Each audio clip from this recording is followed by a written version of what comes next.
Hello, and welcome back. Welcome to Heavy Hands. It's going great so far, Phil. Please. I'm Connor Rebush. Phil McKenzie is here. Phil, save me. Jesus Christ, you haven't said a word yet. I'm just waiting to see how badly this is going to go before I step in. It's going to be the worst episode I think we've done ever, because neither of us knew. Neither of us knew until pretty recently that there's no card next weekend. Just nothing happening, at least in terms of UFC fights. So we just have to talk about Gane Volkov for 40 minutes. I think that will be relatively easy. This was a surprisingly engaging card. I agree, actually. All of the action was really interesting. We've decided just now that we can add a new meme fighter to the Heavy Hands meme fighter roster. We got some, classic gritty veteran performances. We got some close competitive fights. We got one absolute heartbreaker, that being Hani Barcelos finally being added to Sean Shelby's trophy collection of murdered contenders, would-be contenders. And we got Ciryl Gane doing the same thing he did to Jairzinho Rozenstruik, more or less, but more excitingly, to a disappointing incarnation of Alexander Volkov. I don't know. What are your thoughts on the main event, which was Ciryl Gane versus Alexander Volkov? Yeah, this was one where we didn't have a very good read on what actually happened. No. A lot of the main card fights did sort of progress along, or at least along relatively predictable lines. Mm-hmm. And indeed, the card as a whole. But this one, we mentioned that it would be to Gane's credit if he was able to slow down the pace against Volkov.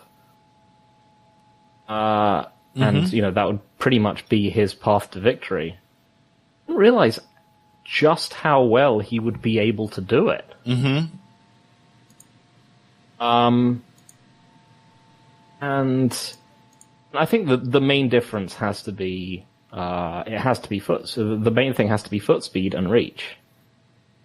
But at least for me, I don't think Volkov had ever encountered someone who had both of those things. Yeah, probably not. Stefan Struve to some extent, there's Overeem, but no, this is not really the same thing. Overeem just Overeem, especially when Volkov fought him, just backed away a lot until he put himself into the fence. Mm-hmm.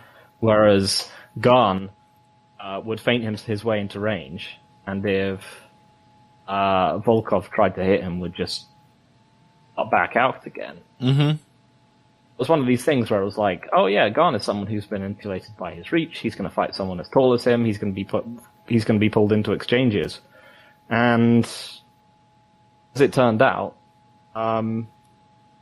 that's much more true of Volkov than it is of Gane, and that Volkov just didn't have the tools to close in on him. He didn't. I mean, particularly it was. There's another interesting one because Volkov has fought southpaws before. He's fought Harris, and he's fought. Overeem is not really a southpaw, but he fights southpaw a lot. He's often southpaw these days. I'm not sure how much time he even spent in anything resembling a stance for that to matter, but Volkov looks really flummoxed. Yeah.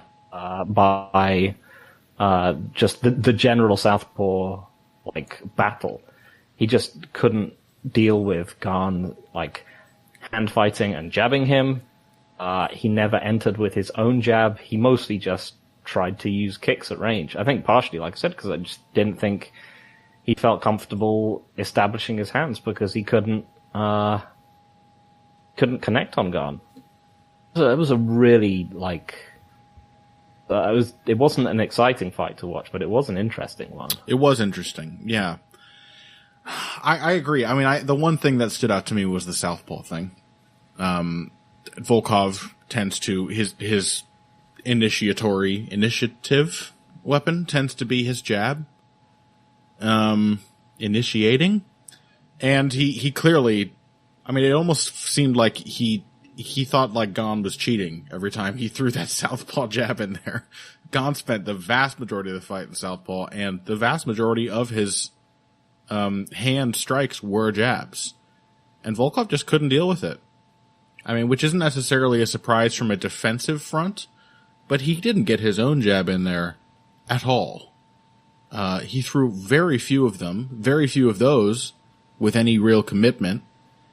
And, yeah, I think the other thing is that Gane, does a lot of feinting. I think that had a really big effect on Volkov's comfort and the fact that he was getting backed up so much.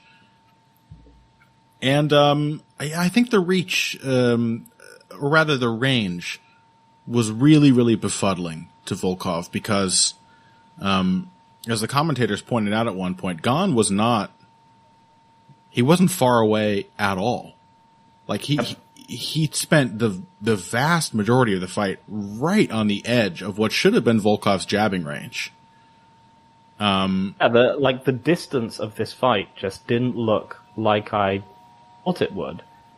Quite unusual for heavyweight fights. The directionality. Yeah. Was... he turned Volkov into Rosenstrike. Yes. He did. Yeah, I don't know. Like, I think the fact that Volkov, I think is weirdly offensively insulated by his reach as well. Cause most heavyweights, you prove early that you can hit them with really long arms, and like, they're gonna do one of two things. They're gonna try to brawl with you, which is what Stefan Struve, who had definite reach parity with Volkov, did. And Volkov's pretty comfortable with that. He will exchange punches with somebody who's trying to trade with him. Or they back away, and they put themselves in the worst possible position where you can just start to slowly build and pressure them because they're on the edge of your reach. Gane was not altogether easy to hit, but also not far away. I think that really, really frustrated Alexander Volkov. Because he did seem just kind of like crestfallen, like after 2 rounds, even in round 4 when he was staging, he attempted to stage a comeback. It kind of, the air kind of went out of him after a minute. Yep. Other people were theorizing, Phil, that Volkov, having bulked up, which he definitely has, starting with the Overeem fight, diminished his gas tank. Do you think that may have played a factor? I mean, it might have, but he's always had a really good gas tank. This wasn't fought at a particularly taxing pace. Right. Didn't take a ton of body work. Well, he took a decent amount. Gane, like a decent amount. Gets a lot of those teeps in there. Teeps, also body jabs, straight lefts to the body. I think Gane did do quite a bit. But I think the counter to the idea that Volkov gassed and that's why he couldn't turn it on was, like he was stalled from the beginning pretty much. Yeah, there was no real narrative change in this fight. Yeah. At all, at any point. Even if you might want to, even if Volkov had moments of success later on, there was never really a point at which Gane was out of control or in any kind of danger. No. I think you saw some potential worrying things from Gane. Yes. As it got a bit later. He did start losing his ability to kind of snipe Volkov from outside safely. He started falling towards the clinch more. Mm-hmm. But Volkov was kind of looking tired and beaten up by this point as well. Wasn't really able to make much of it. Yeah. If we're going to talk about Volkov being insulated by reach, I do want to talk about issues with Gane, since we will be seeing him in a really stupid title picture soon. Yep. Like just a naked, or rather, given the circumstances, should I say, a bald attempt to bully Francis Ngannou, essentially, is what it seems pretty clearly to be to me. It's also an attempt to, I think it's also saying how important John Jones still is to the UFC. In all honesty, yeah. I think it's a confluence of a few things. The both of them, Ngannou and Jones. Yeah. Yeah. It's the UFC realizing that they can, under the contractual obligations of the ESPN deal, they're under no actual, they have no actual requirement to make real title fights. They can just make interim ones, and then they've fulfilled their contract admirably. And secondly, I think they still would quite like to do Jones and Ngannou much more than either of these guys against Ngannou. Yeah, just for less money. Yeah. I mean, that's... yeah, exactly. So they would, they just had a short notice thing that they needed to fill in. And like Ngannou they were like, can you fight in all? They probably said no. Mm-hmm. So yeah, it's a confluence of three things. Yeah, and purportedly Ngannou said, well for them. Purportedly Ngannou said he couldn't fight August, he could do September. But I guess that wasn't good enough. I don't know. It does seem to me a pretty It's based on the Jones and Ngannou matchup, and they'd still like that. I mean, Lewis Ngannou was a shocking stinker. So fine. Well, not fine, but they really want to thrust Derek Lewis back into the title picture as a mandatory challenger. That would be great. Yeah, I mean, if you. So A, he had one of the worst fights of all time against Francis, and B, his lone title shot was a humiliation. So yeah, great. You can see why they wouldn't do it. They're still obviously evil, but sure, I can see the logic. I'd be happy. Sorry, I do one more thing. I'd be happy to see it, just as a fight. I think it'd be a good showcase for Gane to look really good, to get his way to a title shot while they're doing Jones and Ngannou. But whatever. Always when we're recording, the neighbors, I think, are calling the fire department, Phil, because of this heat I'm spitting on the mic.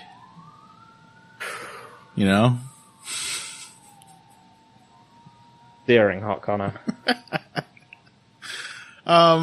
Yeah, let's talk about what's wrong with Ciryl Gane, because there is plenty.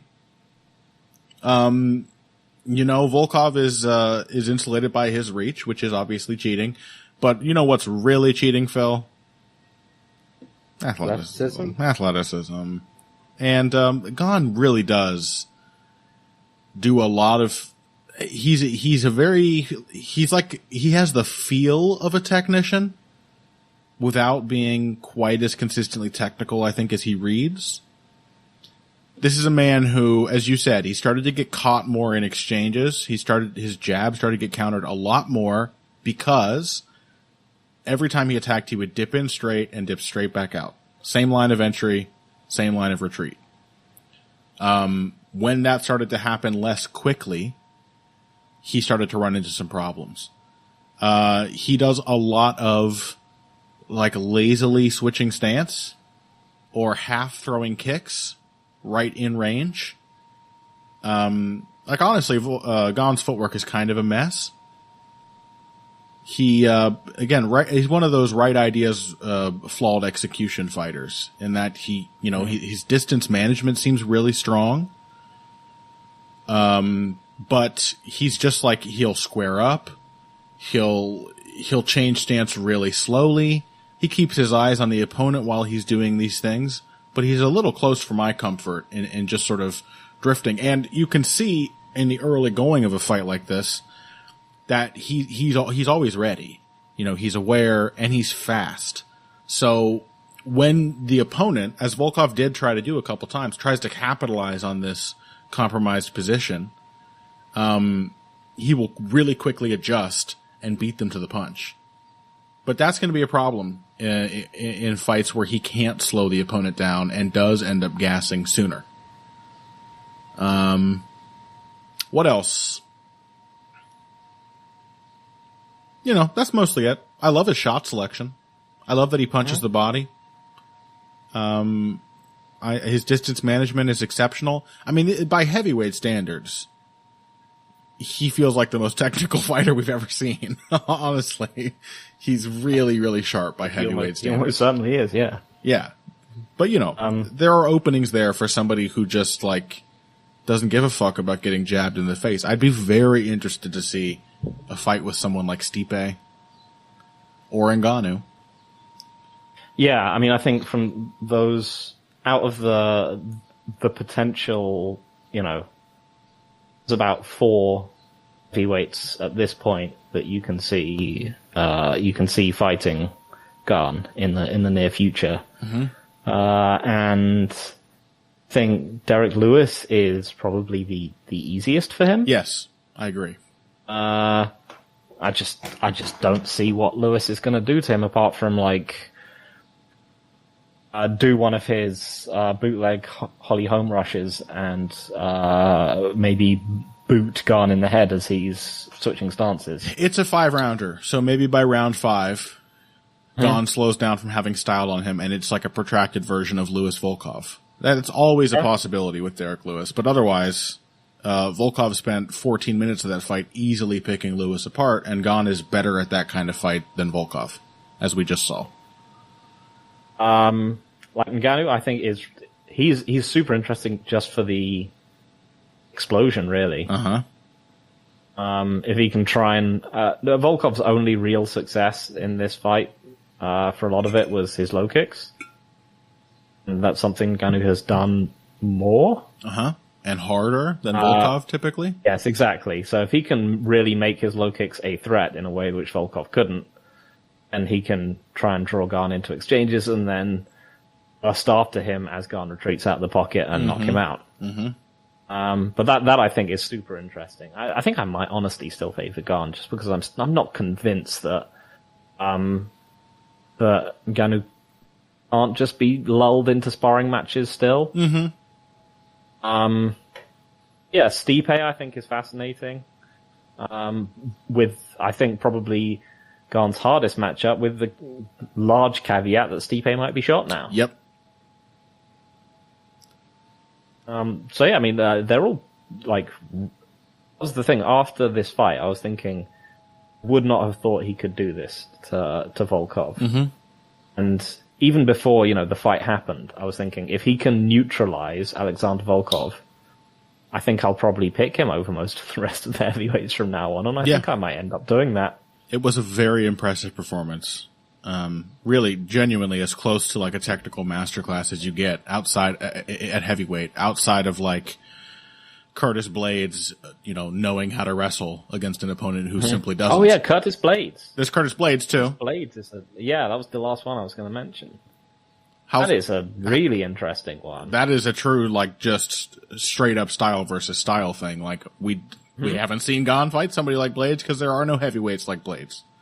And Blades has generally lost to nuclear punches. Right, which Gane has not really proven to be at all. So that one's pretty spicy. I kind of wish they'd done that instead of Lewis. But yeah, well, Lewis deserves it more at this point. Yeah, fair enough. That's true. He did beat that Curtis Blades guy. So yeah, I agree with all of those overviews of those potential matchups. Gane is really goddamn good. Even if he, give it 2 years and I will have decided that he's the heavyweight Leon Edwards. But really, I actually think he went for it pretty well in this fight. That was the other thing. It wasn't fast paced, but yeah, he didn't get reckless. Set a bunch of striking records. Yeah, he didn't get reckless, but round 3, he was building to a crescendo. He realized he had all this free pressure, and he was starting to capitalize. So I thought it was overall a very impressive performance. And let's take a break, because when we come back, we have to talk about Tanner Boser. No, there's other stuff too. Real fight of this card. Real heavyweights. We've got Timur Valiev versus Raoni Barcelos, Andre Fili versus Daniel Pineda, the man Tim Means, and the other man Nicholas Dalby. There was a lot of stuff on this card, and our new meme roster member Marcin Prachnio. All of that, and possibly even more, after this. Hey everybody, thanks for listening to this week's Heavy Hands. If you like what you hear, please consider pledging to support the podcast on Patreon. Patreon is basically continuous crowdfunding. You sign up to contribute a certain amount per month to help us with production costs and the like, and in return you get rewards ranging from a mention on the Heavy Hands website to a question or topic of your choice being discussed on the show. We have a lot more in the works to reward you for your help, and we appreciate every contribution. No amount is too small. Just head over to patreon.com and find how you can help out, the only show dedicated to the finer points of face punching. Now let's get back to it. Welcome back to Heavy Hands. Where it looks like what's happening is we're sort of just falling into a sort of general recap. So with that being said, the co-main event was Tanner Boser versus OSP, and OSP is shot. And there's not a whole lot more to say about it. He is an athletically dependent person who is no longer athletic. Yep, and no longer durable, and no longer willing to pull the trigger. So he just has kind of fallen off. But the booty is still great. Valiev Barcelos. We knew it, Phil. we knew it was a very dangerous one for our boy Hani. Valiev, it just can't be easily out-wrestled. And that meant that Barcelos was going to, have to engage in one phase only, which typically, I will say this is a little different, because typically that results in a war. Like a slugfest. And this wasn't really a war. It was a more tactical one than the ones he's had in the past, just because of how Valiev himself fights. So yeah, what did you make of it? I thought there was a lot of debate about the decision. Like, some of it's super weird, but I think the thing that really struck me was this was just really good. Yeah, it wasn't a war, although obviously it had a massive, almost finishing the fight level sequence in the middle from Barcelos. Mm-hmm. But this was just really good. I mean, it was two very different philosophies of MMA going at each other, but both executed in really effective ways. Mm-hmm. Valiev, I think, did a great job of fighting the thing, not necessarily just the physical appearance of Barcelos, but this really reminded me of Aldo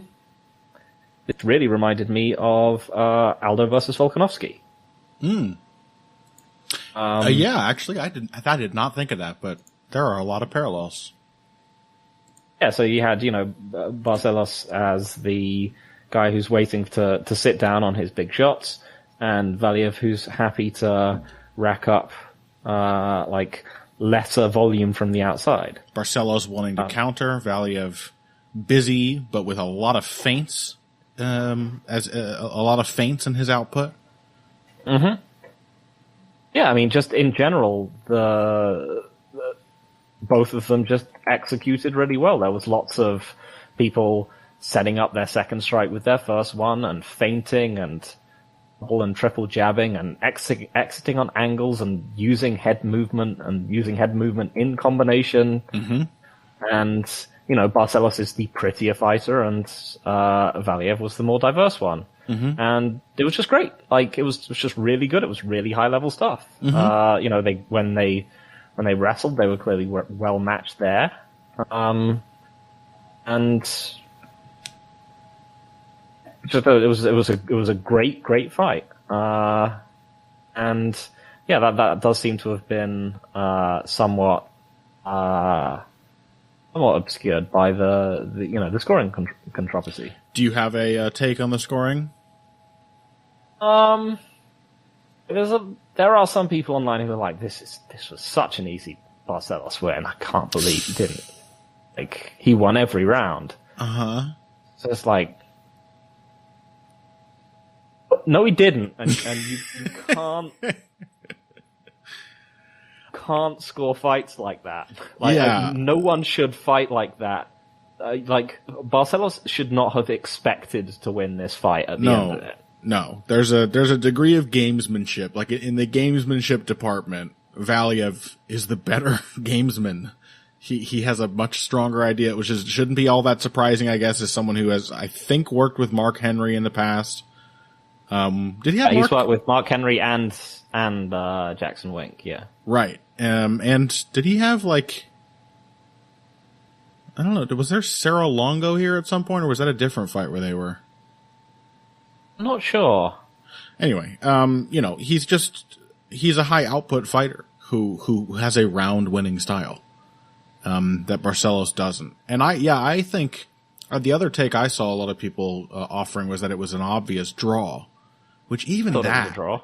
Yeah, I think a draw is probably the best scorecard, but even that, the only clear round was the one Barcelos won. The only you would have to be fucking blind to even say this was close. The other two were pretty close. In that, like, Valiev, way more output, but probably in both of them, Barcelos landed the single best shot of the round. I'm actually not sure about round one. Barcelos landed a big Superman punch right at the end of round one. Yep. That's what I mean. He landed a big left hook, like, off a right hand in that round as well. Like, he landed only 3 times. Valiev landed a big Superman punch. Yes. In round one. Sorry. Okay. It was a thing where I would automatically give it to Valiev basically because he was so much more active, but the shots that Barcelos did land were really hard. But yes, point taken. Valiev, I think the first round was the clearest round for Valiev of the two. Mm-hmm. Very close, competitive, well matched, cruelly matched, but well matched. Yeah, I mean, it's if you want to Asensau people, Raf will tell you that you stagger or knock them down with your singular counterpunch.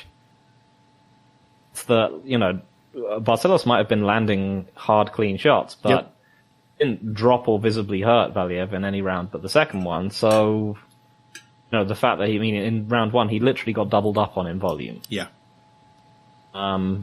You can't win those. You can't expect to win those rounds. Agreed. All right. So scoring aside, I think we both agree a draw will be the best card. A Valiev win is honestly quite understandable given how Barcelos fought, which was very. I would still say. I would say my 3. I'd say it should be a draw is the most likely. I would say probably Barcelos win. I could give him the third round more than I would give round 2 a 10-9 because Barcelos Valiev really. I mean, it's a weird. It's not one of the there are 10-8s where the guy just gets his ass kicked for the whole thing. Yeah, this wasn't that. This was a 10-8 where he spent a solid. He was very, very close to going out. Yeah. He got dropped twice and was perilously close to being finished. Yeah, I think he was honestly out at certain points in the second, after being dropped the second time. Mm-hmm. What a fucking knockdown, too. Uppercut in transition. Oh, yeah. Oh my god. This is why we love Honey Barcelos. That shit was crazy. Oh, yes.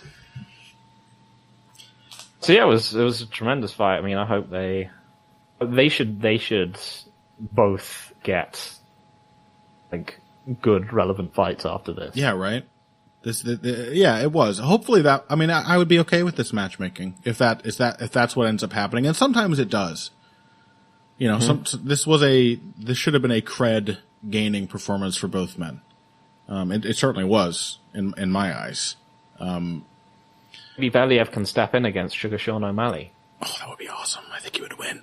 I would love if he just out-wrestled Sean O'Malley. I'm sure he would. Yeah. Yeah, so just a couple more thoughts. Valiev, again, the Volkanovski comparison is strong in that he was really, really busy without necessarily, again, it's one of those things where he felt even busier than he was because he does a lot of feinting.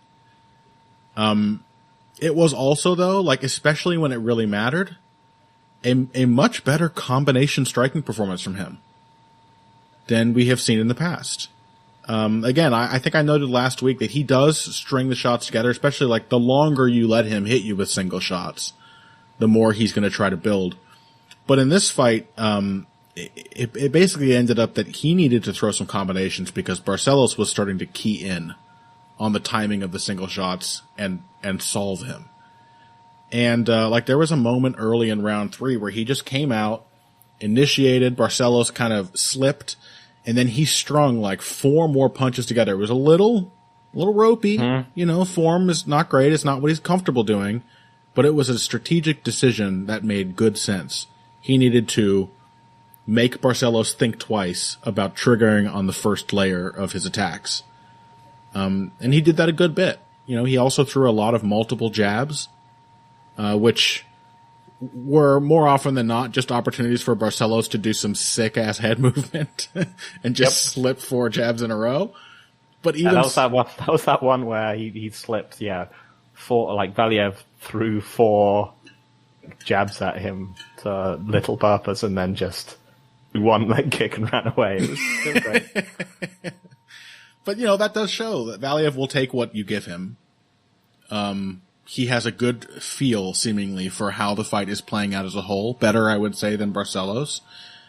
But moment to moment, Barcelos is just incredibly sharp. I would like to have seen better strategic decisions from Barcelos. Like, for example, he needed to hit the body, like, at all. Which he didn't. Because Valiev's defense was actually pretty good. Valiev was really seeing shots coming. He was moving his head more than I think I've seen in the past. Of course, he's constantly moving his feet. So it took a while for Barcelos to get to those big impactful shots in round 2. It took him a while to key in and become accurate enough. And, you know, he could have gotten there a lot faster, I think, and also prevented Valiev's round 3 rally to some extent if he had just countered to the body a lot of those early times. I also would have liked to see more feinting out of Barcelos. I think, again, it was the Aldo Volkanovski effect where he got sucked into, like, he had to devote all of his focus to seeing through all the bullshit that Valiev was showing him. But I think he sort of became less proactive as a result of that. He was like, I need to pressure, I need to stay close enough to this guy to hit him, and I need to figure out his timing. I would have liked to see him, throwing some more layers out there. But that's not really a thing Barcelos has ever been great at himself. Even when he's a combination puncher, it's like 2, maybe 3, and like same time. He's definitely not someone who takes what's given to him. You know, he won't. No. He's gonna make and it he happen. won't try and win with bullshit. He's gonna, land clean. He's gonna try and land clean counters and figure out what you're doing. I mean, it's a very honest, straightforward style, and I can understand why it is extremely frustrating, like watching him fight someone like Timo Valiev. I'm sure it was frustrating for Barcelos, which again he performed really admirably. I thought, given that. I just thought this was one where both guys poked at each other's limitations. Both guys showed why they are, such well-respected fighters, and I just wish they could have fought for in a main event of a fight night, like 2 fights down the road for both of them or something, and not here. Or I just hope that both of these guys get to move up, and I fear that won't happen. No, I fear we're going to see them both fighting other prospects. All right, so what else? Or should we take a break? Why don't we do that, in fact? Let's take one more break. When we come back, we've got Andre Fili, Daniel Pineda. which was like, we were talking about the Hateful Eight before, Phil. Talk about incredible builds with somewhat disappointing. I mean, this was more disappointing, I think, than the Bloodbath and the Hateful Eight. Tim Means, Nicholas Dalby, and I really do want to talk about Marcin Prochnio. All of that after this. Financial support is fantastic, but there are other, even easier ways to support Heavy Hands. Perhaps the best is by spreading the word. We know our fan base. You're all cool, popular people with serious social media presences. You're tastemakers and trendsetters. Okay, there are one or two of you that don't fit that description. You know who you are, but no matter what, you can always help us out by telling folks about the show. You can also give us a positive rating and review on iTunes and Stitcher, things like that. We rely on word of mouth and positive feedback to grow and improve, so thank you very much for your time and your help. Now, back to the show. Okay, welcome back to Heavy Hands. We're talking about Andre Fili, Daniel Pineda up first, assuming that is, Phil, that we're going in chronological order here. Well, reverse chronological order. Yeah, you know. What did you make of it? I mean, Andre Fili poked Daniel Pineda in the eye. And it was a very disappointing conclusion to what seemed to be shaping up to be a really career best kind of performance for Fili. I mean, I think, if we talk about, like, the Valiev-Barcelos fight as being, like, that's a fight that people should book as though it was a win, as though, you know, both guys won and both guys really showed out. Fili Pineda is a fight where they should move forward as if Andre Fili won. Yes. And I think that was, I think the dynamic of the fight was established within, like, the first 10 seconds, the first, maybe slightly more, the first exchange, basically. Because Fili came out and tried to jab Daniel Pineda, as he would, being Andre Fili, and Pineda cross-countered him immediately, as hard as he could. And Fili went, ow, and didn't stop at all, and then just went back to jabbing him. And I was like, all right, it's over now. Yep. That was within seconds. I was just like, well, that was the narrative. It is, if Pineda can hurt Fili, he can win this fight. It's also, if he can't, he's gonna get shredded from the outside. It's also, I know I've been banging the Andre Fili is improving drum for some time now, but that is a very good sign out of Andre Fili, that he does his jab, he gets countered hard, and it doesn't change anything big picture wise about how he's approaching the fight. He's just like, oh, well, how am I going to make the jab work and not eat those counters? And immediately was like changing up his timing and trying to take angles. And also like immediately took stock of what Pineda was going to be trying to do to him. And like a minute after that was building these really effective attacks off of Pineda's first three reactions. Like, to talk about setting the tone early, Pineda, like Fili kept jabbing, Pineda also kept cross-countering. Yeah. He was like, oh, it worked. Go! And just threw like 4 more huge right-hand cross-counters. Fili gathered so much information in the first 20 seconds of the fight. And yeah, he capitalized on it in with a sort of violence that has always been in Andre Fili. But the consistency and the discipline is definitely a more recent addition. And, I thought he looked super sharp. Yeah, I think it's just one of those fights where, I mean, I think Andre Fili's just he's a good fighter, but there's certain style matchups where he's going to shine. And, I think, big muscular short person, for reasons that we talked about last time, is probably one of them. Especially one who... Sorry, go on. Counterpuncher is probably another one. Yeah. It's those two guys, people where he can basically feint and work his jab and fight on the outside and be insulated by his wrestling and all that other kind of stuff. He's gonna look good. And yeah, he is a genuinely good fighter. And I think that, sometimes some of the sometimes, people aren't necessarily given the credit that they deserve for beating him. I still think people are probably slightly underrating how good Bryce Mitchell actually is as someone who was able to make sort of a level change in jabbing game work against Fili. But yeah, it was very, very impressive. And he was clearly on his way to... One thing to be sad about it is that he looked like he was clearly on his way to one of his relatively few, finish wins. Yeah, right. Yeah. Yeah. I'm with you all the way. All I would add is that, this fight was sort of for me, this is sort of the, asking the question, what if Shaman Moraes, but with wrestling? And, it's just always nice to be reminded that, you can't fucking out-wrestle Andre Fili. It's, for this, weird, rangy, boxer puncher type, that is his, that is the basis of why it really, really works, is that if he needs to win a close fight, he can take you down. If you need to out-wrestle people to beat them, as Pineda often does, you're kind of shit out of luck. Unless you're Bryce Mitchell. Which, really shows, again, the quality. I 100% agree, by the way, that Fili is a really, really good barometer of how good you are as a fighter in this division. Or at least how capable you are of challenging top contenders. All right. Tim Means, Nicholas Dalby is next on our journey backwards through time.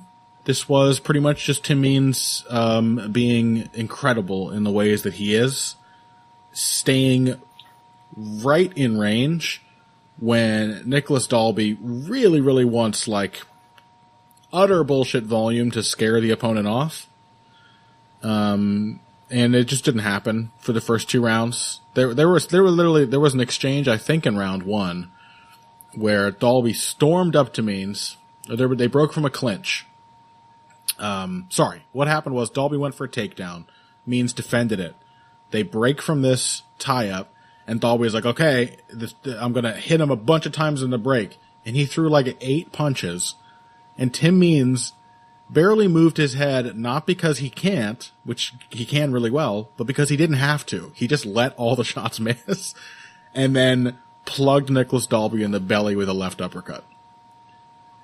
And that was kind of the story of the first 2 rounds, was Dalby really, really going for it, and Means just casually, calmly, sneaking in counters. In fact, if there's anything to take away from this, you could say it was a sort of crossroads fight. That Tim Means is definitely getting old. He seems a little more fragile. He's getting tagged more.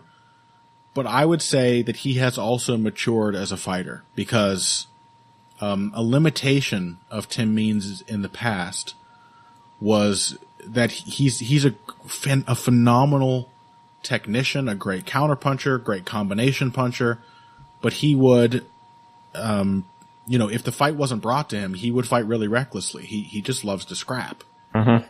And in this, he didn't really push the issue. He kept himself comfortably ahead. He punished Dalby whenever Dalby got some momentum, and then round 3, he kept himself safe when he was briefly in trouble. But it was a really measured performance from Tim Means, which maybe it has to be now as he's getting older, but I'm still enjoying seeing him develop in these little ways. I think the big narrative moment for me in the fight was when Means lateral dropped him in the first round. Awesome. That was sweet. Because I was just if Nicholas Dalby is not just unable to, because Nicholas Dalby is very much he's very much Court McGee in a lot of ways. He's a volume wrestler and striker. He'll just get it done through sheer will and trying again and again. And I was like, if he's not just having his takedowns blocked, but if he is actively getting out-wrestled by Tim Means, he is not going to win this fight. Yeah.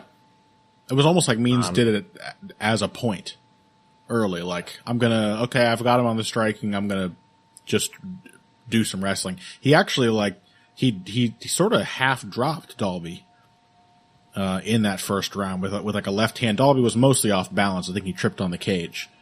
But Means, he didn't go in and pour it on. He went in there and wrestled him a bit. And beat him up in the clinch, too, which Tim Means is also great at.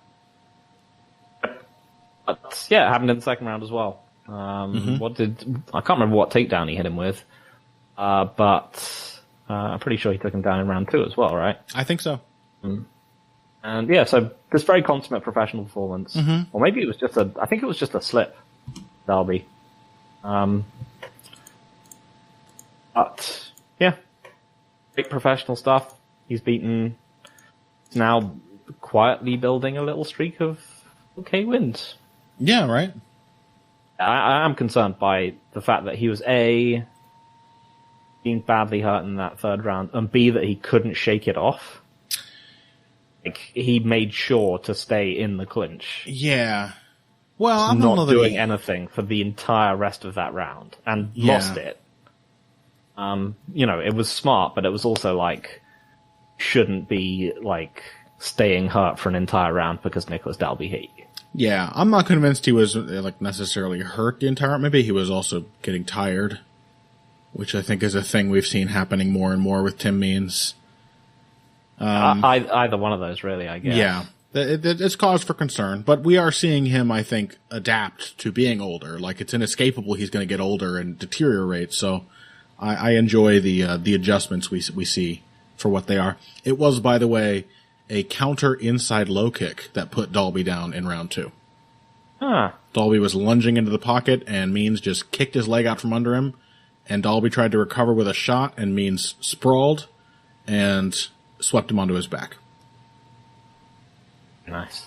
Yes. Very nice performance from Tim Means. Causes for concern, but ones that, they just come with the territory. The man is 37. So. Alright, what else? Hinata Moicano got a win.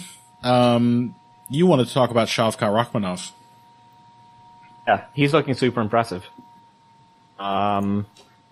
It's one thing to be like, oh yeah, he just beat Michel Prazeres because, Prazeres is, a tiny welterweight.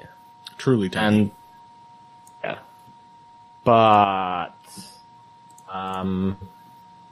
also, like, Zach Cummings is also very tall. And he did not beat Michel Prazeres. Let alone completely annihilate him everywhere. Yeah. I mean, as mentioned, this is the first person to ever finish Michel Prazeres. So, is it really? Yeah, pretty sure. Prazeres has a long-ass career, too. Yeah. That is really impressive. Yeah, go on.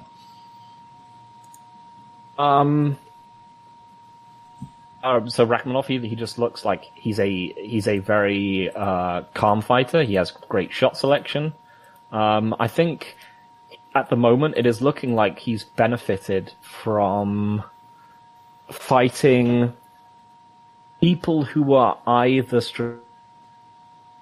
well, his 2 UFC fights have been against someone who is sort of strategically formless in Cowboy Oliveira, and Prazeres, who is so physically limited that he could only fight in a way that played to Rakhmonov's strengths.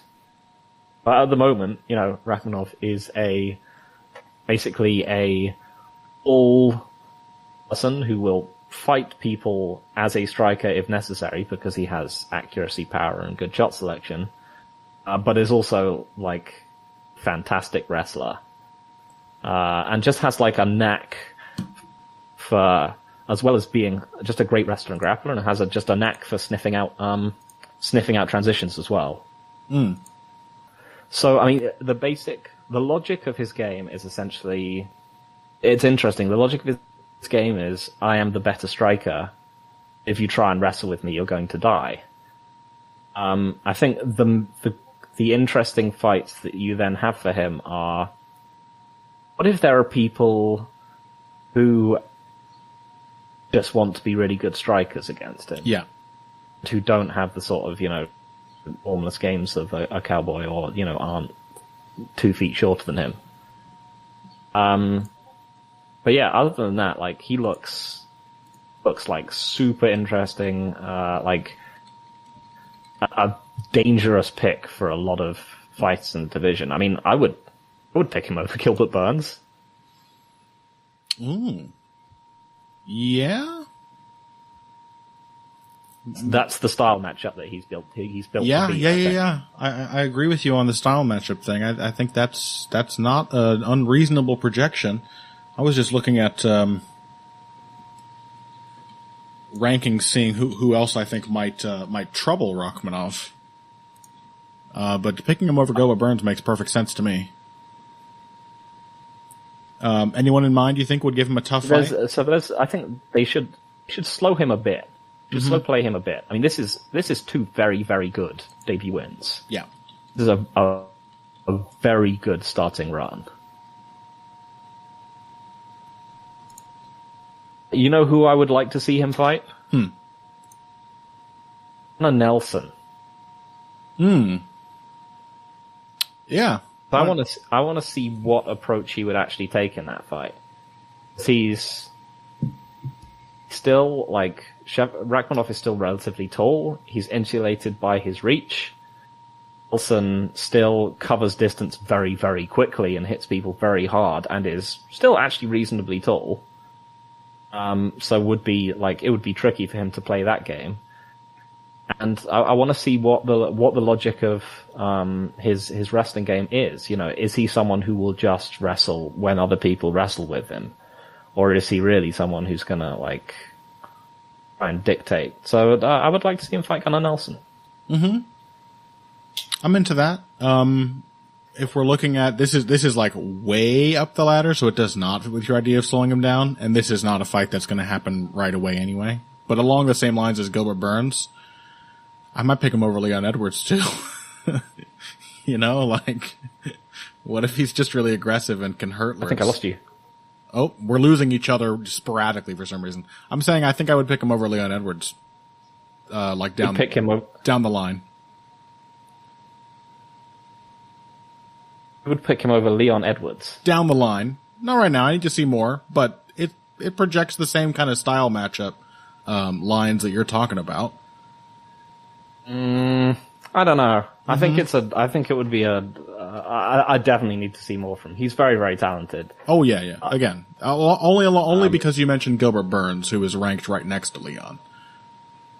Yeah, but I think Leon is probably a significantly better striker than anyone Rachmanov has fought thus far. I'd like to see him fight singular dangerous threats for a little bit before they really chuck him in with anyone in the top 15. Because I still don't really know whether he's doing these things because it's part of a game plan for him or because that's the way he fights all the time. I suspect it's probably the second. But, yes, I think so. But yeah, still as I said, compared to say Khamzat, his level of competition that he's been smoking in his early UFC fights is galactically better. Oh my god. Not in the same galaxy, yes. Very much so. Okay, well, last thing to talk about then. The most important. We are inaugurating a new member into the fabled Heavy Hands meme roster. It's not even a meme. I sincerely like this guy. Everything I do is cloaked in irony, so maybe it seems like a meme, but the truth is if you get better, if you make an about face in some way where you really correct what seemed to be a fatal flaw, you will win me over. Especially if I made fun of you, really brutally for how bad you were before. And Marcin Prachnio started his UFC career flat out insisting that Sam Alvey knock him out. I don't know if everyone remembers that fight, but it's one of the funniest knockouts you'll ever see. where Marcin Prachnio gets hurt by Sam Alvey 3 times, and the fight ends because Prachnio essentially drops his hands and walks forward into the same punch that has already knocked him down twice. Truly a classic dumb guy MMA performance. And now he is resilient and clever. So I'm in. Marcin Prochny is one of my guys now. Also because he was clearly absolutely fed to the wolves to be mean KO guy, and fulfilled that promise for 3 fights, and then was given Khalil Roundtree in what was almost certainly going to be his walking papers fight. Yeah. And just outworked him. Yeah. And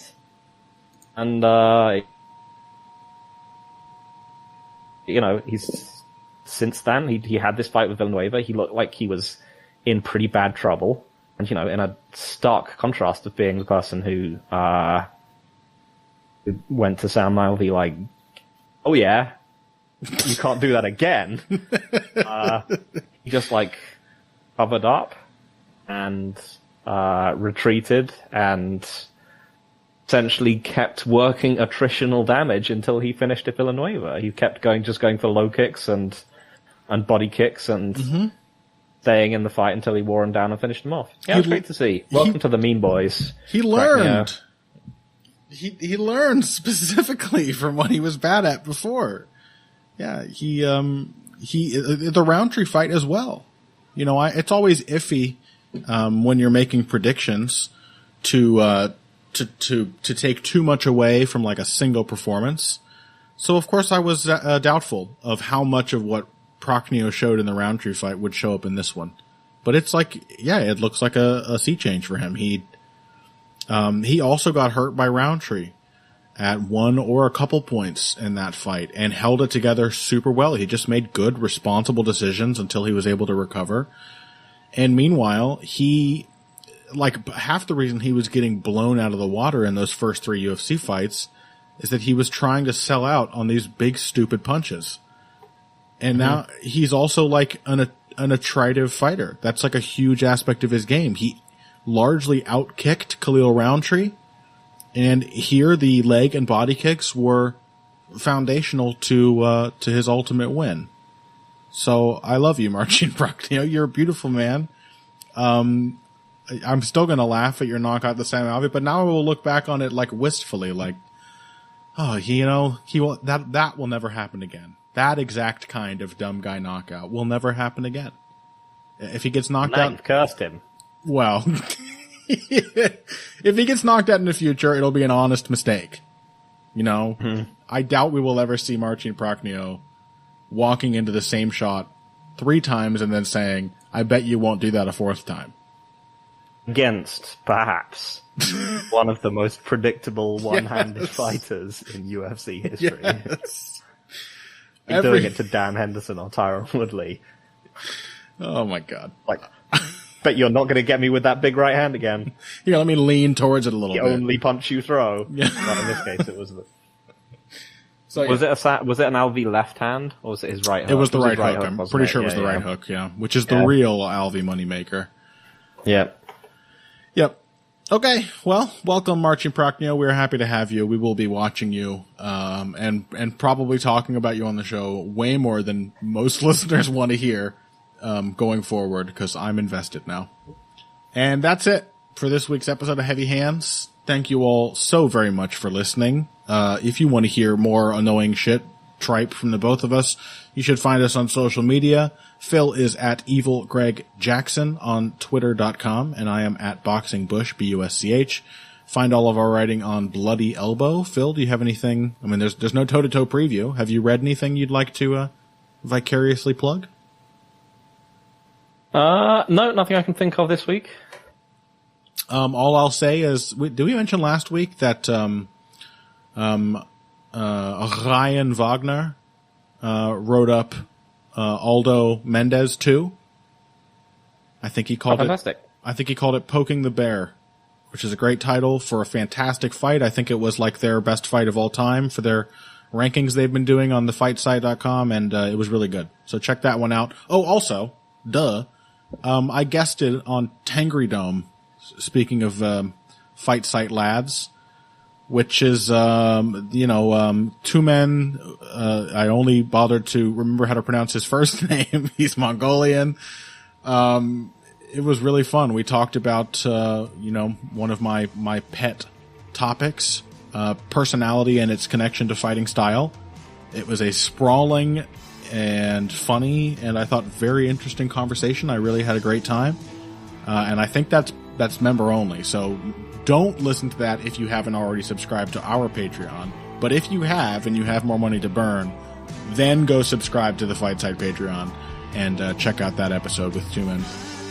I gotta say, Phil. That's right. I think I found your replacement. He really checks all the boxes. He's got a funny accent. He's very mean to me. That's about it, actually. Oh, and he talks about fighters' dicks. Always vitally important. Surely it would be either him or the naked gambler. Yeah, it's him or Barry. We'd have to have a small tournament. All right, so for all the hog analysis you need, check that out. And that's it. Thank you again for listening. And if you came here today for the finer points of Face Punch, and you came to the right place, this has been Heavy Hands.